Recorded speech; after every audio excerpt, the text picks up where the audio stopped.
نحمده ونستعينه ونستغفره ونعوذ بالله من شرور أنفسنا ومن سيئات أعمالنا من يهده الله فلا مضل له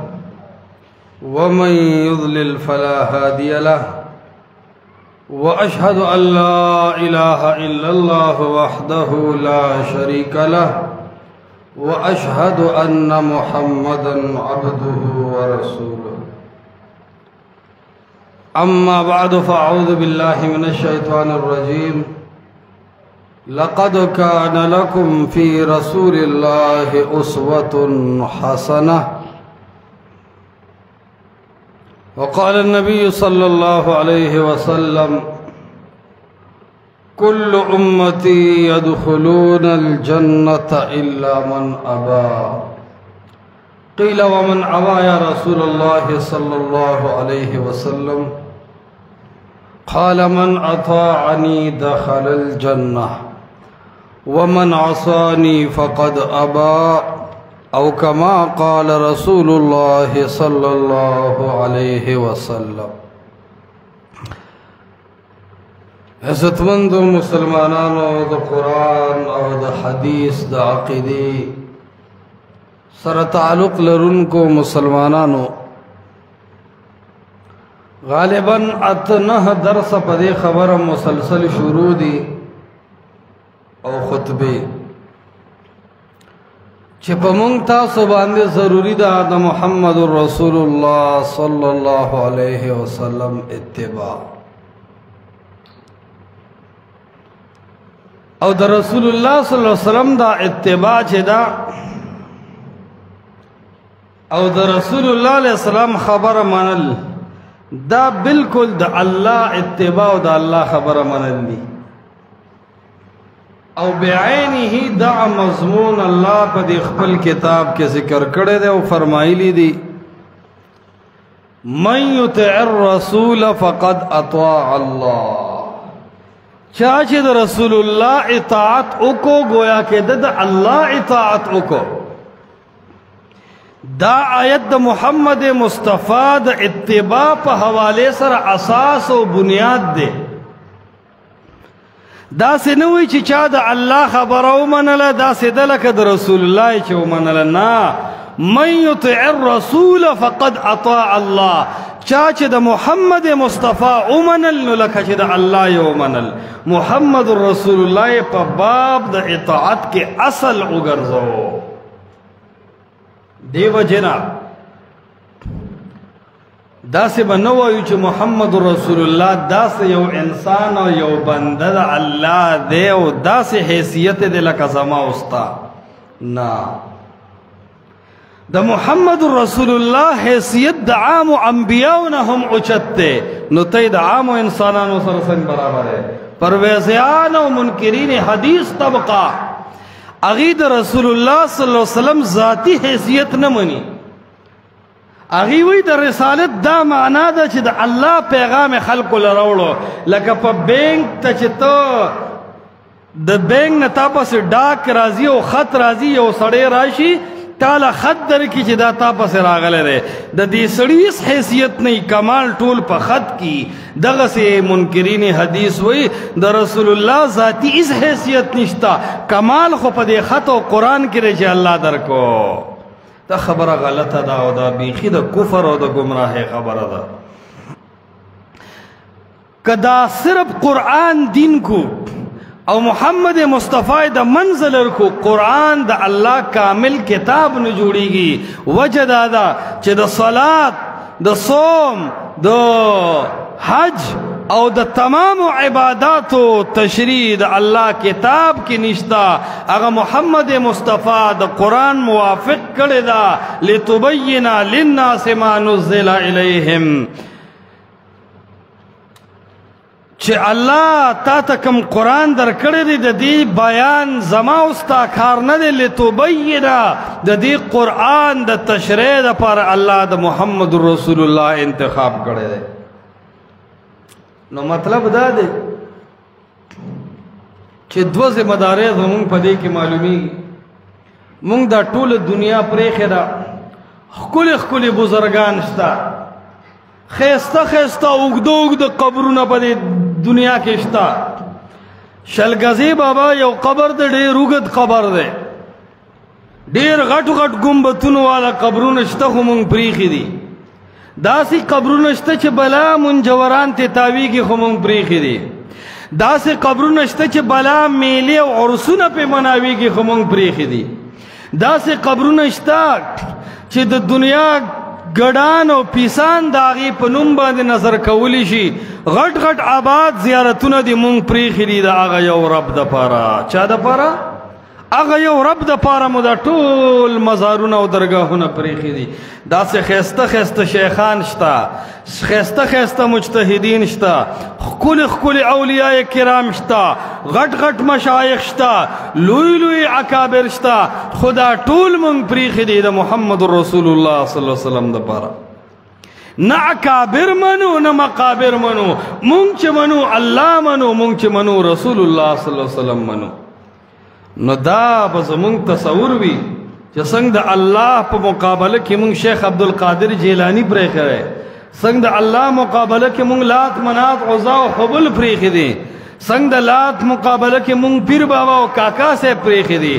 دغسې د محمد رسول الله په مقابله کې به هم غټ غټ شخصیات پرېږدو. محمد رسول الله به اخلو، د هغه قول به اخلو، د هغه فعل به اخلو، د هغه خبره به اخلو، د هغه انداز به اخلو، د هغه چایس به اخلو، او د هغې مقابل به خپل پلار هم پرېږدو، خپل مشر به هم پرېږدو. ها څنګه چې د عبدالقادر جیلانی او د پیر بابا او د کاکا صاحب احترام کوو، بد به نه وایو، خپل مقام او خپله مرتبه به منو. دغسې ټول مشایخ او مجتهدین او علما د هغې خپل حیثیت او مقام منو، خو د الله او د رسول الله په مقابله کې به یې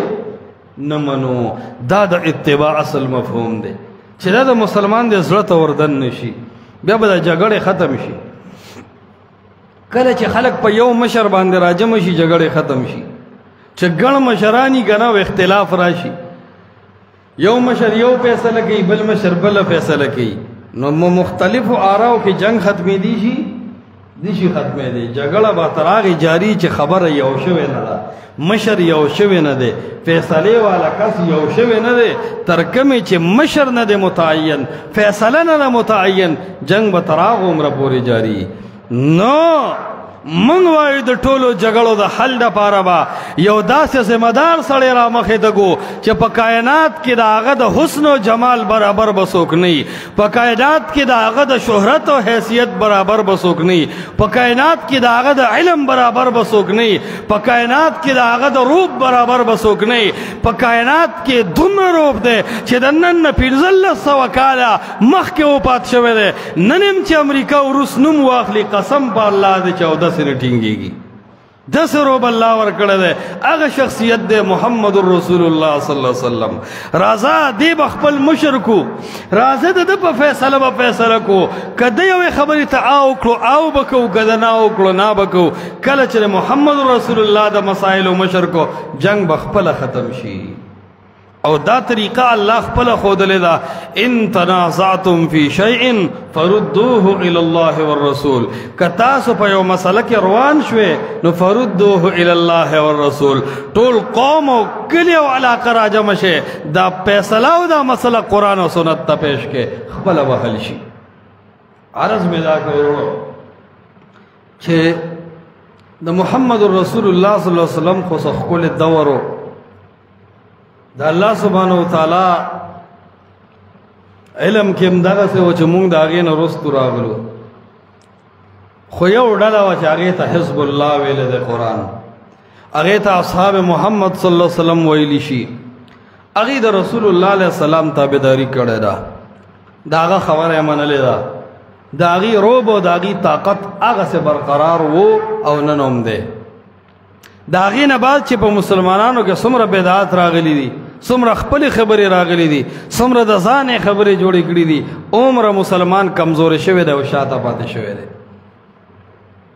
نو عرض مې دا کو د دغې صحابه کرامو دا یو طریقه، دا یو اندازو چې هغې به د رسول الله صلی الله علیه وسلم خبرې له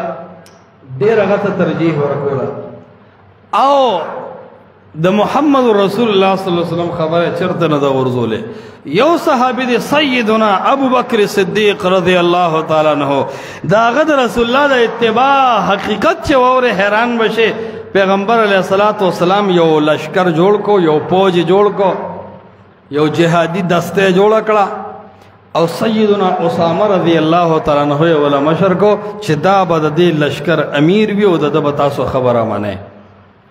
او دای مقصدو چې تاسو لاړ شئ شام ته او پر رومیانو باندې تاسو حمله وکړئ او شام فتح کړئ. دا لشکر رسول الله په خپل تیار کو، خو بیمار شو پیغمبر علیه السلام. بیماری د حد نه زیاته شوه، هغه دومره زیاته شوه بیماری چې په دغه بیماری کې محمد رسول الله صلی الله علیه وسلم د دنیا نه تشریف وړو. لشکر هغه سے پاتې شو، امیر اکا سے لاس پلاس او تور پلاس او تیار اثر پاتې شو چې څنګه محمد رسول الله صلی الله علیه وسلم وفات شو. ډیر خلق داسې وو چې هغه د اسلام نام واړېدل، مرتد شو، ډیر سخت حالت شروع شو. ابو بکر صدیق ته د محمد رسول الله خبره یاد وا چې دا لشکر د اسامه به واخلې او په شام به حمله وکړي او رومیانو نه به شام آزاد کړي. نو دی روانې دو او د رسول الله په هغه حدیث باندې عمل کو چې زم په شام باندې حمله کوم. په دغه ټیم کې سیدنا عمر ابو بکر صدیق ته پیغام راولېږو چې د مدینه حالات خراب دي، جهاد رستو کا، لشکر د اسامه رستو کا، شام او رومیانو سره به بیا ګورو، مدینه ول کنټرول کا. چې دا خبره سیدنا ابو بکر صدیق ته راورسېده، فوراً انکار وکړو او ای فرمایل والله اے عمر په الله مې قسم وي لا احل عقدة عقدها رسول الله صلی الله علیه وسلم.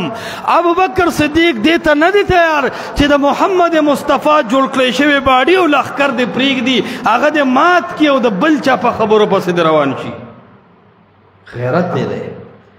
محمد رسول الله لشکر تیار کړی دی او د رسول الله د خبرې مقابله کې به زه د عمر منم. عمر لوی سړی دی، لوی شخصیت دی، داغه خلافت داغه عدل چې وګوري انسانانو پریانو زناور داغه قائل دي. او بیا یو خبره تاریخي فرمایله لو ان الطير تحتفنا، کمرغه راشي او زمون د بدن غوخي شوکي، والسباع من حول المدینه، او درندگان راشي او د مدینې نه غیر چاپیر شي او د مدینه حالات د کنټرول شي. ولو ان الكلاب جرت بعرجل امهات المؤمنين، او سپیراشي او د امت د میندو د خپونه غوښې راکاږي. نو ای عمره د تاریخ خلق دی دا خبره ولیکي او د ابوبکر صدیق دا وینا د هر سړي ته ورسي که د دنیا حالات د کابون انبار شي لا اجهزن جیش اسامه. نو د ابوبکر صدیق رایه دا ده چې که کائنات په بله وړي زه به د محمد رسول الله په حدیث عمل کوم، لشکر د اسامه به شام ته لیږم. سیدنا عمر پوه شو چې واقعي یو خوا زما خبره ده، بل خوا د رسول الله خبره ده. زما خبره حجت نه دی او د محمد رسول الله خبره حجت دی. کني سیدنا عمر دومره ګرم سړی دی چې ډیر زر به د سړی نه سپېړه ایستا او مخ به پتاوه، لیکن چې کله ورته پته ولګېده چې ابوبکر صدیق خو ټیک د زما خبره پرېږدي، خو بل خوا د کائنات د سردار د محمد رسول الله خبره اخلي، فورا تسلیم شو چې آو ابوبکر ته حق وی. دا دلیل دی په دې خبره باندې چې د کم محمد مصطفی د وجنه د عمر خبره پاتې کېدی شي، د هغې په مقابله کې به د مجتهد خبره پاتې کېدی شي که نه به شي پاتې کېدی. د امام او د تنظیم او د ډلې او د کلي د مولا خبره به پرېښودی شي که نه به شي پرېښودی. یاد ساتئ، یاد ساتئ. دا ګورې د محمد رسول الله د اطاعت د غیرت مقوي چې کله یو خبره تا ته راغله او د رسول الله د خبرې توړ کوي، دا ستا د ایمان غیرت دغه ټایم الله ګوري. تا تخی چې ستا په سترګو ستا په زړه کې رسول الله څومره ګران دی. نو خیال کوه چې د رسول الله مقابل کې خبر راله، دا ټیم ګورې غنیمت وګڼه، دا ټیم ګورې د غیرت وګڼه. چرته داسې ونه شي چې پیر صاحب والی او رسول الله پرېږدي، چرته داسې ونه شي چې د غټې ګیرې او ډېرو کتابونو نه متاثر شي او رسول الله پرېږدي، چرته داسې ونه شي چې د چا د منطق او د فلسفې او د معانی او د نحوې نه متاثر شي او محمد مصطفی پرېږدي، چرته داسې ونه شي چې جماعت او د تنظیم د پارټۍ د امیر نه متاثر شي محمد مصطفی پرېږدي. نه، د الله د پیغمبر مقابله کې که د چا قول راغی او که د چا پیل راغلی، په داسې انداز رد کا چې ستا د ایمان غیرت پې معلوم شي، ستا پته ولګي چې ته واقعي په رسول الله باندې ماین یې. که یو سړی د چا د کوڅې مخې ته ګانې غږوي، یا د چا د کوڅې مخې ته اوازونه کوي، یا د چا د کوڅې مخې ته شپیلي وي، یا د چا د کوڅې مخې ته اشارې کوي، او دا خاوند د دې ښځې په کور کې موجود دی او ژوندی دی، دی به بار راوځي دی په سړي پسې که نه به راوځي؟ ورته به څه وایي چې دا خو کور دی، په دې کور کې یو تورسرې اوسي، یا زما په نکاح کې ده، څنګه زما د کور مخې ته ته شپیلي وې، څنګه زما د کور مخې ته ته ګانې لګې، څنګه زما د کور مخې ته ته اوازونه کوې، څنګه زما د کور مخې ته ته حرکتونه کوې. نن درته موقع ده، او که آینده مې په دې ځای کې ولیدې چې 100 ډزرې په سر ولمه، ته زما د کور مخې ته داسې حرکتونه کوې، او د دې ښځې نه زیات غیرت په محمد مصطفی په کار دی که نه دی په کار؟ ته د رسول الله په موجودګۍ کې ما ته پیران مخې ته کې، ته د رسول الله په موجودګۍ کې ما ته شیخان مخې ته کې، ته د رسول الله په موجودګۍ کې قال فلان مخې ته کې، ته د رسول الله صلی الله علیه وسلم د حدیث په مقابله کې شیخان او اکابر او مقابر پیش کې. دا نشي کېدی. ما ته چې ګران دی الله ګران دی، ما ته چې ګران دی محمد رسول الله صلی الله علیه وسلم ګران دی. نو دا د اطاعت مقام دی. الله سبحانه وتعالی زموږ زړونو ته وردن نه کړي. دې سره ډېرې مسلې حل کېږي. او یاد ساته دا زړه د رسول الله په محبت ور ډک کا. دا زړه نه دی، دې تقاضا کوي، مطالبه کوي، شهوت خواهش لري، څه ناڅه بدله ورکې. په ځمکه کې چې کله ښایسته تخم نه ګڼي، خراب انسټ پکې راخیږي که نه راخیږي؟ په ځمکه چې ښایسته غنم او جوار نه کړي، نو دا ډډم او دا ډیلې او دا کابل پکې راخیږي که نه راخیږي؟ دې زړه کې چې صحیح د الله محبت نه ځای، دې زړه کې چې صحیح د محمد رسول الله محبت نه ځای، نو د الله مقابله کې به د زړه کې د لات منات عزا او حبل محبت وردن نشي. دې زړه کې به د الله مقابله کې د پیر بابا او د کاکا صاحب او د عبدالقادر جیلانی محبت وردن نشي. نو د ستا زړه د ښایسته غنمو په ځای ډیلې ګیر کو، ستا د زړه د ښکلې پټې دا د ښایسته غنمو او د کجورو د ښه فصل په ځای باندې دا چې کم دی انسټ او کبل ګیر کو. او دغه رنګ په دې زړه کې که د رسول الله محبت نه وردن نه کې، نو دې زړه ته بیا د عالمانو مینه وردن نه کېږي، د شیخانو مینه وردن نه کېږي، د استادانو د پیرانو مینه وردن نه کېږي. نو کم زړه ته چې د ژوندو خلکو او د اکابرو مقابرو محبت وردن نشي، آیا هغه زړه ته د الله او د الله د رسول محبت وردن نه کېدی شي؟ کم پټي باندې چې کابل او انسټ غالب شي، د هغې نه ښکلې فصل وده کولی شي؟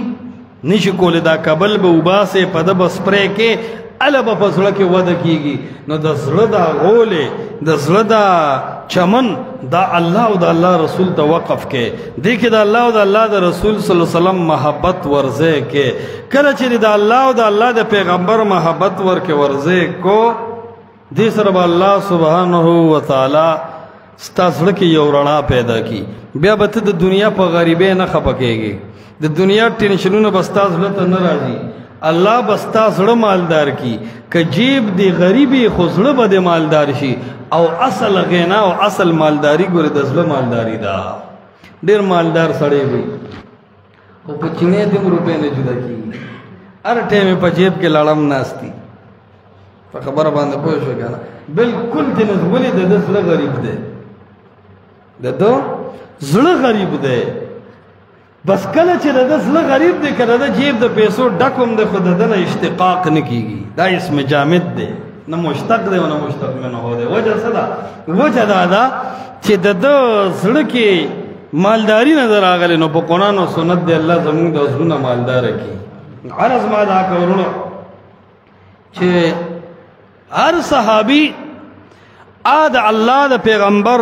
صلی اللہ علیہ وسلم پا مینا باندے مست ہے یو صحابی مشہور سیدنا عمر رضی اللہ تعالیٰ عنہ دے مسلم کی راضی وہ یوزل ور تخپل زوے کی ناستو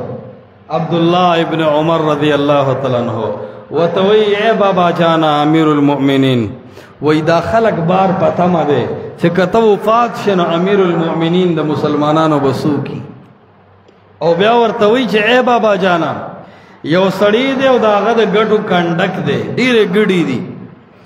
آغا گڑی چاہتا والنکی او روان شوی دا بخ سڑی که بد سڑی ہوئی سیدنا عمر وطی دا بد سڑی نوی دا طول قوم ستا کنڈک دے تچ دا یو خو مالی تا حوالہ نکے یو خو شپنکی تا حوالہ نکے او تا لانشے نو دا دے گڑو حفاظت بسوک کی سیدنا عمر دا سر دا سلاس کیونے وہ لکسات اخکتا کو سوچے کو او چا سر روجت کو نو توی بچیا وی دا دا اللہ دین دے و اللہ با دا خپل دین حفاظت کی او یو بل جملے ورطو فرمائلہ ورطو فرمائل چھ دو قسم خلق تیر شوی دی یو زمان مخ کے رسول اللہ تیر شوی دی و یو زمان بعد سیدنا ابو بکر صدیق تیر شوی دی وی ابو بکر صدیق چھ کل وفات کے دو نزے مشرق خو رسول اللہ چھ وفات کے دو پخپل سوک مشر مقرر کڑے ندی نگور ہوا عبداللہ ابن عمر وی زپا دے خبر پوشم چھ سیدنا عمر با دنیا نزی خودے با پخپل جن سوک امیر نمقرری وی ولی وی دو قسم خلق یاد کو یہ بھی رسول اللہ یاد کو بلی ابو بکر صدیق یاد کو او در رسول اللہ نے او فرمائل چکل دا دنیا نا تسو کے امیر ندے مقرر کرے وی دا عمر طریقہ دادا چی دا رسول اللہ مخی تکان سمرلوی شخصیت راشی دی دا رسول اللہ پا فیصلہ عمل کی دی دا ابو بکر صدیق پا فیصلہ عمل نکی نو وی دا دے دلیل دے چی سیدنا عمر با دا رسول اللہ پا طریقہ عمل کی او دا دنیا نا لار لیکن بخپل سوک امیر مقرر نکو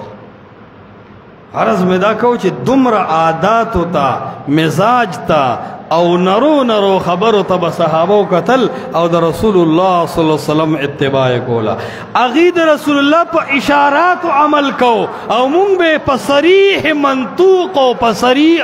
تاکیداتم عمل نکو عمر یہ صرف اشاری تگوری چی خاموش تا دنیا نہ تلے دے سو کہ امیر نکو نا فوراً آغا سے عمل گئی امونگ تے صفا ویلی دی کہ پا دن کے ڈلے و متنظمونا و پاٹے نشتا مونگ پا کے جوڑ کری دی مونگ تے صفا فرمائیلی دی چی زما پشان منس کوید رسول اللہ منس کے آمین رفع الیدین وہ مونگ دا صفا ارشادات ہم نا عملی کو اگی پا اشارات و عمل کو مونگے پا ارشادات ہم نکو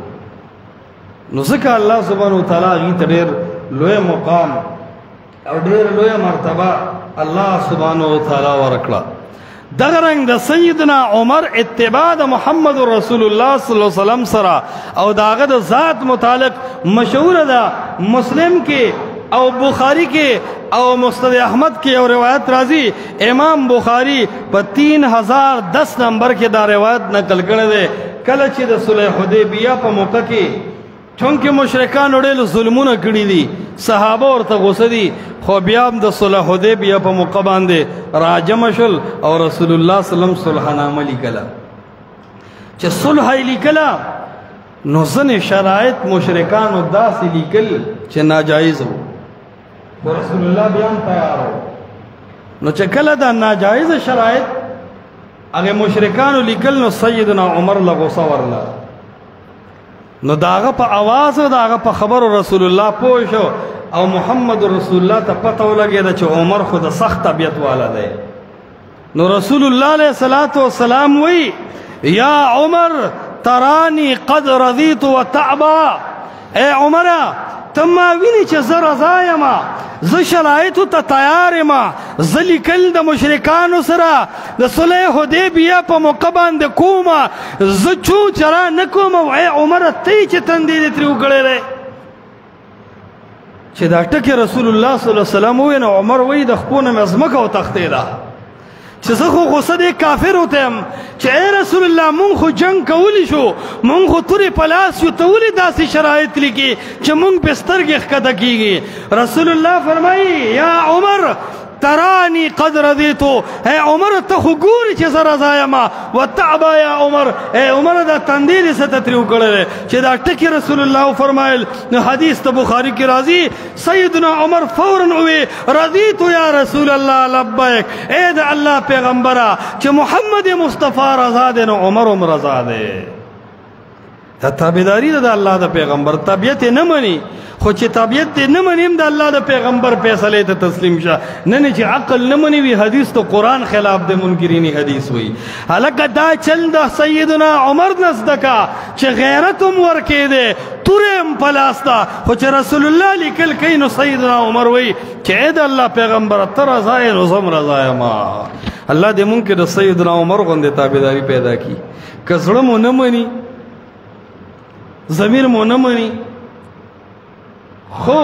د محمد مصطفی فیصله ده پکار ده چې مسلمانان ورته تیار شي ځکه کائنات کې به داسې څوک وي چې ته به پې غیرت کې او غیرت د چا نه د محبت د وجه نه کولی شي یو سړی په پلار باندې ډېر مین دی نو په پلار غیرت کوي یو سړی په خپل جایداد باندې مین دی نو په جایداد باندې غیرت کوي یو سړی په خپلې ښځه باندې مین دی نو د خپلې ښځې دپاره غیرت کوي نو په کائنات کې به د الله او د رسول الله نه ګران مونږ ته څوک چې په هغې غیرت ونه کړو دې وجه نه دا سیدنا عمر فوراً وی یا رسول الله صلی الله علیه وسلم چې ته پې رضا یې ته پې خوشحاله یې نو بس زه پې سر کې خوشحاله یم او دې فیصلې ته زه تیار یم عرض مې دا کو چې صحابه کرام د هغې جون په دې باندې بار بار د تاریخ پاڼې په دې خبره باندې ګواه دي چې هغې د محمد مصطفی اتباع کړې ده سیدنا عثمان د الله په پیغمبر ماین دی نو داسې په ماین دی مسند ابي اعلی او ابن عساکر کې راځي وایي چې کله په مکه کې ظلمونه زیات شو رسول الله علیه السلام عمر راوغوښته چې راشه لږ دې لېږم د مکې والا ته ووایه چې ډېر ظلمونه په مسلمانانو مه کوئ لږه ګزاره کوئ سیدنا عمر ورته وایي د الله پیغمبره زه خو د تورې په زور خبرې کولی شم زه خو ګورې مینتونه نه شم کولی نه مې هلته داسې رشته دار او عزیزان شته چې ورته مینت زاري وکړم رسول الله عثمان ته آواز وکړي یا عثمانه ته راشه عثمان ته یې لږه نرمي به کول غواړي داسې ډېر جذبات به نه کې کله کله الله سړي له طاقت ورکړي خو خپل طاقت استعمالول د کمزوري سړي کار دی نارینهو سره او هوښیار سړي سره خاموشه خو یې مزه کوي برداشت ورسره خوند کوي جذبات دا چې چا هم کړي دي که طاقتمند دی هم تاریخ د هغه شکیس لیکلی دی او صبر او برداشت چې چا هم کړی دی که هغه ډېر طاقتمند دی خو د برداشت والا خلکو سیرت چې په تاریخ کې ګورې خوند به درکوي نو برداشت زمونږ دین دی نو عثمان یې ولیږو په اوښ باندې سور شو روان شو مشرکان خبرو شي چې نن عثمان مکې ته بیا را روان دی او دا خو ډېر مالدار سړی هم ډېر زورور سړی هم و خاندان یې لرو نو چې کله د تره زوی ته پته ولګېده عبان ابن سعید ابن عمرو ابن العاص ته نو هغه ورته لار ته راووتو چې لار ته ول راووتو نو مشرکانو هغه کنزل سیدنا عثمان ته وکړو چې هغه د تاریخ کتابونو لیکلي نه دي ډېر کمزوري الفاظ سیدنا عثمان غوندې دروند شخصیت ته استعمال کړل دې وجه نه دا دلیل دی کله چې د حق دایي ته کنزل کولی شي دا د کمزورتیا ته اشاره نه ده د حق دایي ته چې کنزلې کېږي دا هغه د حق کمال ته اشاره ده کم کمال چې الله د حق دله ورکړی دی نو دا تره زوی ورته وایي چې ای عثمانه نور خو به بیا ګورو خو دا پنسې خو لږې کته که که نه دا پنسې لږې ښکته کا دی به وایي چې داسې مسکین راغلی دی ځکه په دغه ټیم د عثمان رضی الله تعالی عنه پنسې دومره بره وې لنګ یې دومره بره کړی و چې قریبه وه چې پنډۍ یې ښکاره شوې وې او دا ډېر لوی اجر لري چې د مسلمان پنسې اوچتي الحمدلله اهل الحدیثو نشان دا دی د اهل الحدیثو انتخابي نشان او ساین او انتخابي نشان او علامت دا دی چې سلفي طالب العلم ویني یا امي سړی ویني د ده به پنسې اوچتي ګیټۍ به بالکل ښکاره وي صرف د مونځ ټایم کې نه د مونځ نه بار به هم د مسلمان ګیټۍ ښکاري د ګیټۍ چې پټي ده د غرور او تکبر علامه ده دومره کمزوري حالت کې دی خو بیا هم ورته وایي چې دا پنسې کته کا هغه وایي ټیک د غریب یما ټیک دا ظلم کفر طاقت زیاد دی اترک سنت النبی لهؤلاء الحمقاء زه د دې بیوقوفو دپاره د کائنات د عظیم شخصیت د محمد مصطفی سنت پرېږدم د حدیثو کو د دې حیثیت څه دی د دې مقام او مرتبه څه ده زه خو د محمد مصطفی نماینده او سفیر یمه دا پنسې به مې همدقسې اوچتې او ځم او دعوت وله ورکوم بیا ورته وایي راځه لږ طواف وکړه وایي طواف ته راغی نه کوم چې محمد رسول الله ته رسول اجازه نه ده راکړی زه د رسول الله د عمل خلاف خپله عمل نشم کوی نو دا د صحابو د الله د پیغمبر باندې غیرتو دینو یو امي سړی و ما ته مفتی صاحب ما د احنافو جومات کې مونځ کو وی زما اراده دا وه چې دا د احنافو جومات د امین هم په تیزه نه وم او رفع الیدین هم نه کوم ما چې ځکه چې دا خلک خبر نه دي چې دا د رسول الله سنت دی جنگ ته جوړیږي خو وایي چې څنګه زه ودرېدم خاموش غلی امام مخ راتاو کو ما ته وایي چې هلکه کورې په رفع الیدینو دې ونه وینم ما ورته وایي چې که دا سر مې د دې تن نه جدا شي که نه خو زه به دا رفع الیدین او دا امین په تیزه وم یا ما ته وایي چې دې نه جنگ جوړیږي دې نه اختلاف جوړیږي ما ورته وایي چې د پولې پټي نه جنگ جوړیږي دا پښتانه پې رستو نه شو د ښځې او د لور د مسلو نه جنگ جوړیږي دا پښتانه پې رستو نه شو د کاروبار نه او د بچو نه جنگ جوړیږي دا خلک رستو نه شو چې دی په پټي باندې کوي دی په جیداد باندې کوي دی په ښځه او لور باندې جنگ کوي زه چې د محمد مصطفی په سنت ونه کم بیا خو نه شوه و امام چې ولد والی نه وي ښه په سنت طریقې مې ورپسې امین ووي وایي چې سلام مې ژر باسي ما ته هغه عوام وایي چې مونږ کوم سعودي کې وخت تېر کړی دی دا خو شته واقعي ده دا خبره یادولې مې چې همدا یادول چې دا به سره مونږ هم کوو وایي په هغه که جومات کې لس پنځه لس کسه الله زما ملګري کړی دا ولې دا د الله د پیغمبر په سنتو باندې ننګ او غیرت نو ما عرض دا کو چې دین اسلام دا د محمد مصطفی صلی الله علیه وسلم سره د محبت د اظهار نوم دی او د وفا نوم دی سیدنا علی رضی الله تعالی عنہ د الله د پیغمبر په سنت څومره مین دی صحیح بخاری کې راځي د سیدنا عثمان رائے دا وه چې حج او عمره به دواړه یو ځای کې نه دا د هغه اجتهاد سیدنا علی وایي چې ما خو د محمد رسول الله نه اورېدلی دي چې حج عمره شي یو ځای کوي مروان ابن الحکم وایي بخاری کې راځي 3717 نمبر کې دا روایت ویل زه لاړم نو وی د علی رضی الله ته مې وکتل نو وی هغه ځان برابر کړی د حج او د عمرې نیت یې کړی وی ما ورته ووایي چې سیدنا عثمان خو وایي چې حج او عمره به نه یو ځای کې وی سیدنا علی وفرمیل چې ما كنت لأدع سنة النبي صلی الله علیه وسلم لقول احد زمانم علی دی او زه نه یم چې د محمد مصطفی سنت د چا د وجې پرېږدم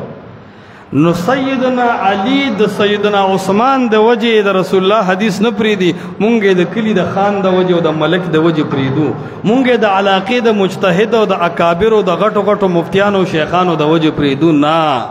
څنګه چې علی رضی الله عنه د الله د پیغمبر په سنتو ننګ کړی دی او دا ننګ مخې ته د عثمان غوندې کې د عظیم شخصیت څه پروا نه ده کړی مونږ به د الله د پیغمبر په سنت عمل کوو که هغه د یو شیخ خلافي که د یو ملا خلافي که د یو جج خلافي که د یو سرکاری سړي خلافي که د یو امي سړي خلافي خو زمونږ ستاسو غیرت به د الله او د محمد رسول الله صلی الله علیه وسلم په دین باندې وي نو عرض میں دا کہو چې د دې صحابو سیرت ګوري الله سبحانه وتعالی چې دې ته دا دومره لوی مقام ورکړی دی دومره عزت ورکړی دی چې خلک ټول د یو بل سپکه وایي خو د صحابو سپکه څوک نه برداشت کوي او څوک چې ووایي هغه ته موږ شیعګان وایو د کفر فتوی پې لګو چې دا دومره خبیث انسان دی چې دې زمونږ د پیغمبر صحابو پسې بد وایي نو دا دومره لوی مقام او عزت چې الله صحابو له ورکړی دی یو وجه د ګڼو وجو نه دا وه اتباع د محمد رسول الله صلی الله علیه وسلم چې د الله د پیغمبر تابعدارو الله دې مونږ په صحیح معنو کې د خپل ځان او د محمد مصطفی تابعدار جوړ کړي او الله دې په صحیح معنو کې زمونږ په دې زړه کې د قرآن او د الله د پیغمبر د حدیث سره مینه پیدا کړي او الله دې مونږ کې دا غیرت پیدا کړي چې د الله د پیغمبر په سنت عمل کوو اگر که ټوله دنیا یې پې نه کوي خو مونږ کې دا غیرت وي چې د الله د پیغمبر په سنت باندې عمل کوو هذا وبالله التوفیق